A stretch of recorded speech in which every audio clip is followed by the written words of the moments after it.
Hello guys, അപ്പം ഞാനിന്ന് പുതിയൊരു തട്ടിക്കൂട്ട് കപ്സ് വീഡിയോ ആയിട്ടാണ് വന്നിരിക്കുന്നത്. അപ്പം ഒരു 1 കിലോ ചിക്കൻ വെച്ചിട്ട് ഈസിയായിട്ട് കുക്കറിൽ എങ്ങനെ ചെയ്യാമെന്നാണ് കാണിക്കുന്നത്. അപ്പോൾ ആദ്യം നമ്മൾ കുക്കറിൽ സൺഫ്ലവർ ഓയിൽ ഒഴിക്കുക. നമ്മൾ കപ്സിക്ക് മെയിനായിട്ട് സൺഫ്ലവർ ഓയിലാണ് യൂസ് ചെയ്യുന്നത്. സൺഫ്ലവർ ഓയിൽ ചൂടായി വരുമ്പോഴത്തേക്കും അതിനകത്തേക്ക് നമ്മളൊരു സവാള ഇടുന്നത്. അതിനൊരു വലിയ സൈസ് സവാള തന്നെയാണ് യൂസ് ചെയ്തേക്കുന്നത്. അതൊന്ന് ജസ്റ്റ് വാടി വരണം. വാടി വരുമ്പോഴത്തേക്ക് നമ്മൾ അതിനകത്തേക്ക് ഇഞ്ചി വെളുത്തുള്ളി ചതച്ചതിട്ട് കൊടുക്കുക. കുറച്ച് ഇഞ്ചി വെളുത്തുള്ളിയൊക്കെ കുറച്ച് മതി, ഒരുപാടായാലും നമ്മൾ ചിക്കനും റൈസും കൊണ്ട് ഒരുമിച്ച് വേവിക്കുന്നതുകൊണ്ട് തന്നെ കുത്തുന്ന ഒരു ചുവ വരും. അതുകൊണ്ട് തന്നെ നമ്മൾ കുറച്ച് യൂസ് ചെയ്യുന്നുള്ളൂ. ഇപ്പം ഇഞ്ചി വെളുത്തുള്ളി അതിനകത്തേക്ക് ഇട്ടതൊന്ന് ജസ്റ്റ് അതിൻ്റെ പച്ചമണം മാറുന്നിടം വരെ ഒന്ന് സോർട്ട് ചെയ്യണം.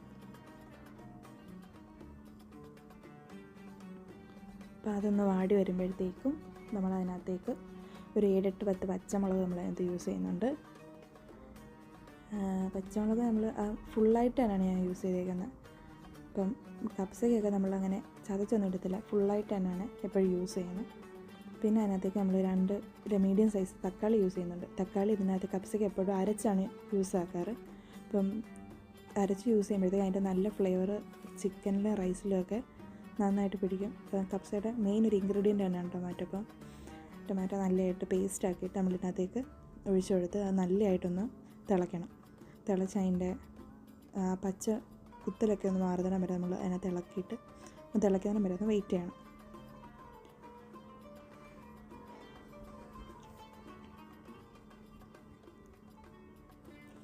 ഇപ്പം തക്കാളിയൊക്കെ ഒന്ന് തിളച്ച് വരുമ്പോഴത്തേക്ക് നമ്മൾ അതിനകത്തേക്ക് ഒരു 1/2 ടീസ്പൂൺ ഉപ്പ്, ഒരു 1/2 ടീസ്പൂൺ, ഒരു 1/4 അല്ലെങ്കിൽ 1/2 ടീസ്പൂൺ അടുപ്പിച്ച് നമ്മൾ മഞ്ഞൾപ്പൊടി ഇടുന്നുണ്ട് അതിനകത്ത്.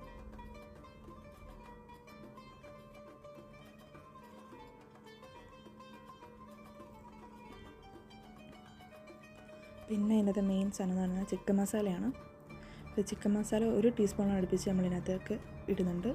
പിന്നെ ഒരു 3/4 ടീസ്പൂൺ മുളക് പൊടി, 1/2 ടീസ്പൂൺ മല്ലിപ്പൊടി, ഒരു 1/4 ടീസ്പൂൺ കുരുമുളക് പൊടി, ഒരു 1/4 ടീസ്പൂൺ ഗരം മസാല അതിനകത്തേക്ക് ഇട്ട് നന്നായിട്ട് പച്ചമണം മാറുന്നിടം വരെ ഇളക്കുക. പിന്നെ നമ്മൾ ആദ്യം സ്പൈസസ് ഇടാൻ മറന്നുണ്ട്, അതിടും. പിന്നെ നമ്മൾ അരി നേരത്തെ കുതിർത്ത് വെക്കണം കേട്ടോ. എന്നിട്ട് ഇതിനകത്തേക്ക് നമ്മൾ കുറച്ച് ഉണക്കമുന്തിരി യൂസ് ചെയ്യുന്നുണ്ട്. അതെല്ലാം നന്നായിട്ടൊന്ന് സോർട്ടായി വരണം. പിന്നെ നമ്മൾ ഇതിനകത്തേക്ക് തിളച്ച വെള്ളം യൂസ് ചെയ്യുന്നത്. പിന്നെ ചിക്കൻ കഴുകിയത് നമ്മൾ ഇതിനകത്തേക്ക് ഇട്ട് ആ മസാല നല്ലതായിട്ട് പിടിക്കുന്നതിന് വരെ ഒന്ന് ഇളക്കണം. 2-3 മിനിറ്റ് ഒന്ന് ഇളക്കി ആ മസാലയെല്ലാം നല്ലതായിട്ട് ചിക്കനിലേക്ക് പിടിക്കുന്നതിന് വരെ ഇളക്കണം. പിന്നെ എൻ്റെ മെയിൻ ഒരു സാധനമാണ് നാരങ്ങ. നമ്മൾ ചെറുതായിട്ട് സ്ലൈസായിട്ട് മുറിച്ച് 2-3 പീസ് ഇടുന്നുണ്ട്. പിന്നെ അതിനകത്തേക്ക് നമ്മൾ അരി കുതിർത്ത് വെച്ചതും ഇട്ട് കൊടുത്ത് ഇളക്കുക. നന്നായിട്ട് അതെല്ലാം കൂടെ മിക്സാക്കുക. എന്നിട്ട് ഇതിനകത്ത് അരിക്ക് 1 ഗ്ലാസ് അരിക്ക് 1.25 ഗ്ലാസ് വെള്ളം വെച്ചാണ് നമ്മൾ കണക്കിലാണ് ഒഴിക്കുന്നത്. അപ്പം നിങ്ങൾ എടുക്കുന്ന അരി എത്രയാണോ അതനുസരിച്ച് വെള്ളം ഒഴിക്കുക.